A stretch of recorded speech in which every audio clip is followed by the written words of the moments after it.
சிறகடிக்க ஆசையில் ரோகிணி தான் ஃப்ரெண்டோட பர்த்டே பார்ட்டி கிளம்பிட்டு இருக்கிறப்ப மனோஜ் கரெக்டாக சந்தேகப்பட்டு எந்த ஃப்ரெண்டோட பர்த்டே பார்ட்டி கிளம்பிட்டு இருக்கோம், உன் ஃப்ரெண்ட் எல்லாரையுமே எனக்கு தெரியும், அது மட்டும் இல்லாமல் இந்த ஃப்ரெண்ட் என்னை இன்வைட் பண்ணவே இல்லை, அப்படி யார் அப்படின்னு கேட்குறப்ப உனக்கு இந்த ஃப்ரெண்டை தெரியவே தெரியாது, அவன் பேர் சொன்னாலும் உனக்கு புரிய போகிறதில்ல, எதுக்கு இதெல்லாம் கேட்டுட்ருக்கா, நீ பாட்டி கிளம்பி போயிடுவேன், அம்மா கேட்டாங்கன்னா நான் தானே பதில் சொல்லணும், அதனால தான் கேட்குறான் சொல்லு அப்படின்னு சொன்னதுமே ரோகிணி இருந்துட்டு எப்போ பார்த்தாலும் அம்மா பிள்ளையா இருக்காத மனோஜ் அப்படின்னு சொல்லிட்டு கிளம்பி போயிடுறாங்க. இப்படி இவ இங்கே தான் போகிறா அப்படின்னு சொல்லி ரோகிணியவே ஃபாலோ பண்ணிட்டு போகிறாங்க. கேக்கில் எப்படியும் அவங்க நேம் இருக்கும்ல, என்ன நேமுங்கிறத தெரிஞ்சுக்கலாம், பையனா பொண்ணாங்கிறத தெரிஞ்சுக்கலாம்னு சொல்லிட்டு கடைக்குமே டேரெக்டாக போய் கேட்குறாங்க.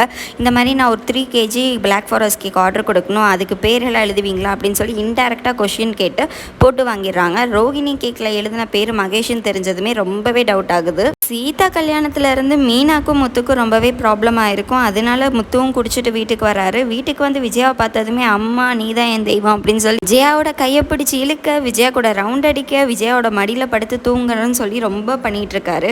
இதெல்லாம் பார்த்துட்டு இருந்த விஜயாவுக்கு கொஞ்சம் சாஃப்ட் கார்னர் வந்து ஐயோ அப்படின்னு சொல்லி ரொம்பவே ஏக்கமாக பார்க்குறாங்க. ஆனாலுமே அதை கௌரவத்தை விட்டு கொடுக்கக்கூடாது அப்படின்னு மீனா கிட்ட வந்து இவனை தயவு செஞ்சு எழுப்பி கூட்டிகிட்டு போ அந்த பக்கம், நீ வந்ததுக்கப்புறம் இவன் தண்ணி அடிக்கிறதில்லன்னு இவர் சொன்னார். ஆனால் அவன் அப்படி இல்லவே இல்லை, இப்போல்லாம் ரொம்ப தண்ணி அடிச்சுட்டு வரான், முன்னாடியெல்லாம் தண்ணி அடிச்சுட்டு வந்தால் இந்த மாதிரியெல்லாம் சேட்டை பண்ண மாட்டான், ஆனால் இப்போ ரொம்பவே சேட்டை பண்ணுறா அப்படிங்கிறதையும் சொல்கிறாங்க. வீட்டுக்கு நடுவில் ஒரு கோடை வரைஞ்சி இந்த கோட்டை தாண்டு அப்படின்னு சொல்லி விஜயா கிட்ட முத்து சொல்லுவாங்க. என்ன இவன் குடிச்சிட்டு இந்த மாதிரி அலப்பறம் பண்ணிட்டு இருக்கு அப்படின்னு யோசிச்சுட்டு இருக்கிறப்ப கரெக்டாக முத்துவோட அப்பாவும் அந்த இடத்துக்கு வந்துடுறாரு. விஜயா உடனே பார்த்தீங்களாங்க இப்போ பார்த்தால் குடிச்சிட்டே வரான், இவன் இப்போ எல்லாம் இவன் ரொம்ப குடிக்கிறான் அப்படிங்கிறதையும் ரொம்ப கம்ப்ளைண்ட்டாகவே சொல்கிறாங்க. முத்து கரெக்டாக அப்பா கிட்ட வந்துட்டு அம்மா இந்த கோடை தாண்டக்கூடாதுன்னு சொல்லி நான் தாண்டுன்னு சொல்லுவேன், அவங்க அம்மா என்ன பண்ணுறாங்கங்கிறத பார்க்கலாம் அப்படிங்கிறதையும் எக்ஸ்பெரிமெண்ட் பண்ணி பார்க்குறாங்க. கரெக்டாக அவங்க அம்மா அவங்க அப்பா சொல் பேச்சை கேட்டதுமே வந்து ஒரு மனைவினா இந்த மாதிரி தான் கணவன் சொல் கேட்டு நடந்துக்கணும் அப்படிங்கிறதையும் முத்து வந்து இதிலேருந்து மாரலாக வந்து ஒய்ஃபுக்கு சொல்லி புரிய வைக்கிறாரு.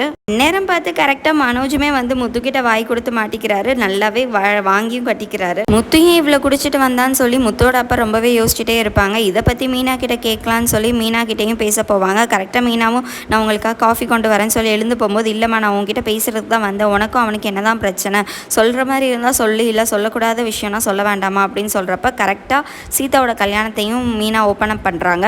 இவ்வளோதான் விஷயமா, அவன் லவ் பண்ணுற பையனை கல்யாணம் பண்ணி வைக்கிறதுல என்ன பிரச்சனை இவனுக்கு, நான் பார்க்குறேன் அப்படின்னு சொல்லி யோசிக்கிறதோட இந்த எபிசோடை முடிச்சிடறாங்க.